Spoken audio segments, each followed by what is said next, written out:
Hello, my name is Dr. Mark Litzow. I'm a hematologist at the Mayo Clinic in Rochester, Minnesota, in the United States. And I'm going to speak with you briefly today about how acute lymphoblastic leukemia is diagnosed.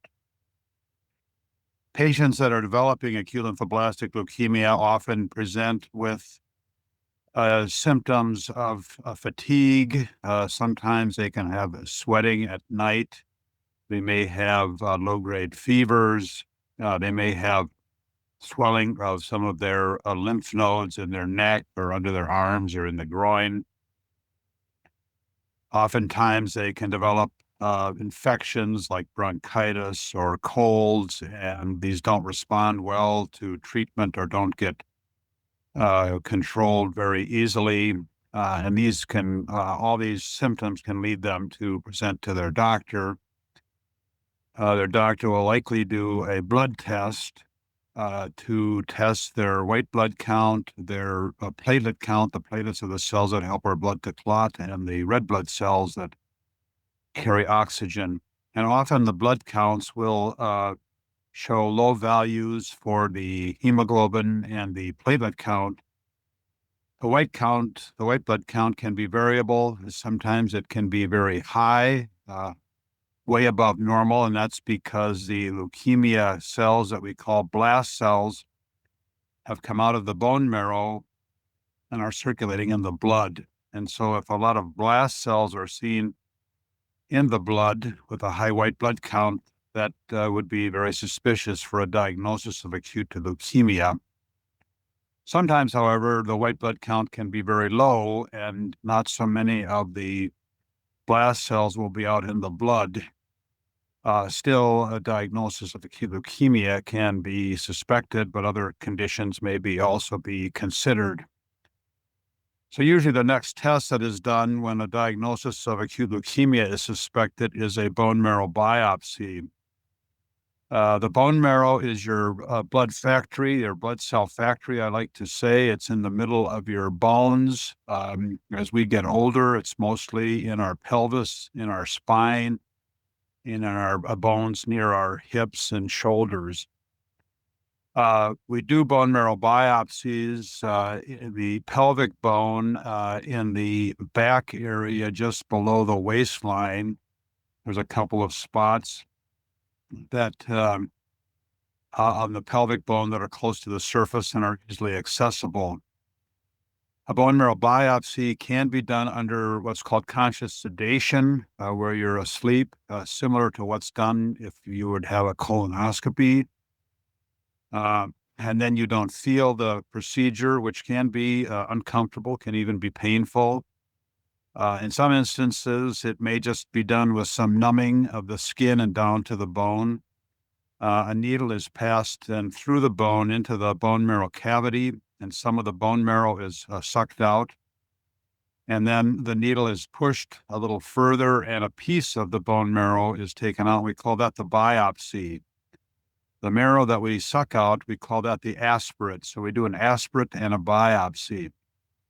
And then a technician prepares slides of those samples from the bone marrow, from the aspirate and the biopsy.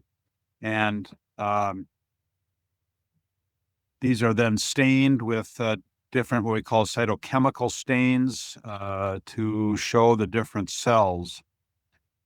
So the pathologist then looks at these slides under the microscope and can get an idea of whether a diagnosis of acute leukemia is being entertained. Now, this could be acute lymphoblastic leukemia, but it also could be the other type of acute leukemia called acute myeloid leukemia. So some other additional testing needs to be done. And a sample of the bone marrow aspirate that was taken can be run through a machine that's called a flow cytometer. And this machine can measure different proteins on the surface of the cells. And the different cells have different patterns of these proteins that are expressed on the surface. And that procedure can then tell us whether this is acute lymphoblastic leukemia or ALL, or if it's acute myeloid leukemia or AML. So once we've determined whether it's AML or ALL, then we also do additional testing on the bone marrow. We can send the bone marrow sample off to do a chromosome analysis or cytogenetics.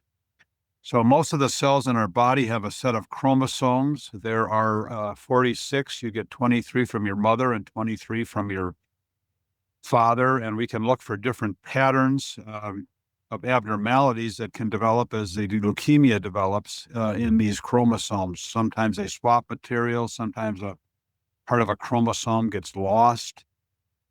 Sometimes there can be a buildup of extra chromosomes. So all of this can be determined by the cytogenetics laboratory where this testing is done.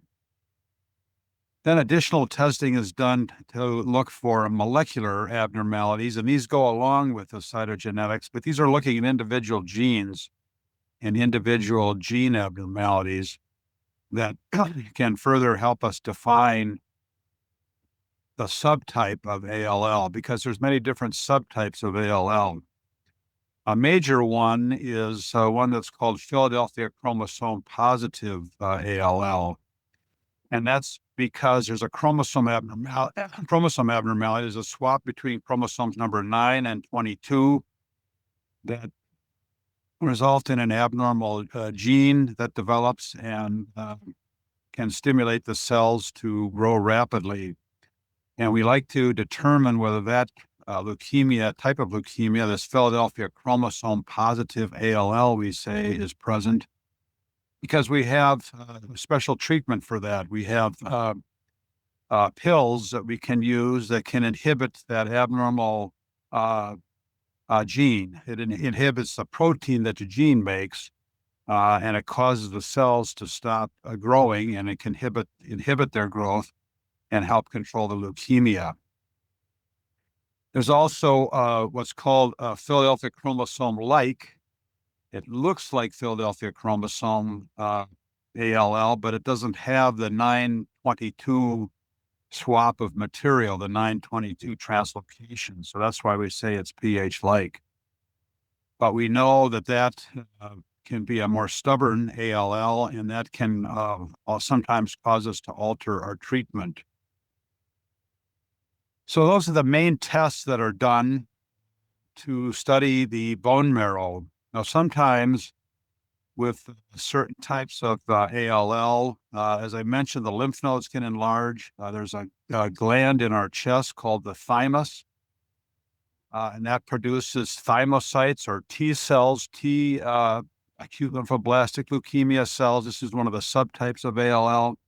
So sometimes we also do CAT scans to look at the enlarged lymph nodes. We'll sometimes do what's called a PET scan, positron emission tomography, and that can tell us where cells are growing and dividing in individual organs in the body. So these are other tests that are sometimes done in addition to a bone marrow biopsy. Also, to prepare a person for treatment, we may test their heart function with an echocardiogram. We do other blood tests to check their other organ function, and sometimes do possibly other types of X-rays. So this is the main panel of testing that's done to help us determine whether a person has acute lymphoblastic leukemia or not, where it's located within the body, and to prepare a person for treatment. So thank you very much.